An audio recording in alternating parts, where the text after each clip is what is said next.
আজকের গল্পের বিষয়বস্তু সাহায্য করলেই সাহায্য পাওয়া যায়। এক জঙ্গলে অনেকগুলো খরগোশ একসাথে বাস করত। ওদের মধ্যে কিছু খরগোশের কাজ ছিল খাবার সংগ্রহ করা। খাবার সংগ্রহের জন্য বের হওয়া একটা খরগোশ একদিন একদল পিঁপড়েকে দেখতে পেল। খরগোশটা একবার দেখেই বুঝলো পিঁপড়েরা বিপদে পড়েছে। খরগোশটা জিজ্ঞেস করলো, তোমাদের কি কিছু হয়েছে? পিঁপড়ে দলের সর্দার বলল, আমরা অনেক কষ্টে অনেক খাবার জোগাড় করেছি, কিন্তু সেগুলো আমরা নিয়ে যেতে পারছি না।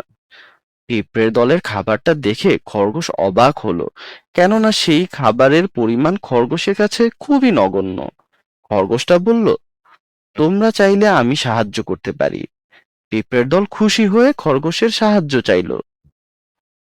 খরগোশটা এরপর পিঁপড়েদের বাড়িতে খাবার পৌঁছে দিল। পিঁপড়েরা খরগোশকে ধন্যবাদ জানালো।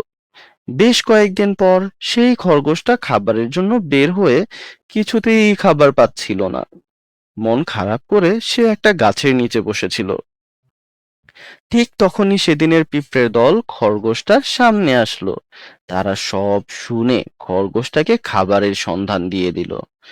পিঁপড়েদের বলে দেওয়া জায়গাতে খাবার সংগ্রহ করার পর খরগোশটা মনে মনে খুব খুশি হলো। সেই সাথে বুঝতে পারলো, কারো বিপদে সাহায্য করলে ওর নিজের বিপদের কেউ না কেউ ওকে সাহায্য করবেই।